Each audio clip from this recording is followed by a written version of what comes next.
সামাজিক মাধ্যমের প্রতি আসক্তি কতটা ভয়াবহ হতে পারে তার জ্বলন্ত সাক্ষ্য দিচ্ছে কুমিল্লা বোর্ডের স্কুলের শিক্ষার্থীরা। এবার নিবন্ধন করলেও এসএসসি পরীক্ষায় বসছে না 23,000-এরও বেশি শিক্ষার্থী। এ বিষয়ে আরো বিস্তারিত জানাতে কুমিল্লা থেকে যুক্ত হচ্ছেন সহকর্মী এনামুল হক।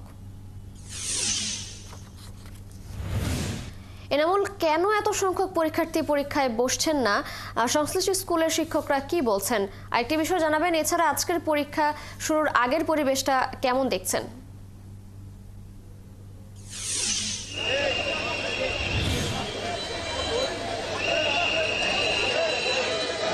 আসলে পরীক্ষার যে পরিবেশের বিষয়টি সেটি আগে বলি আপনাকে। সেই গেটগুলোতে, পরীক্ষা কেন্দ্রের গেটগুলোতে নিশ্চিন্ত নিরাপত্তা বলয় করা হয়েছে এবং কেন্দ্রের সামনে 144 ধারা জারি করা রয়েছে।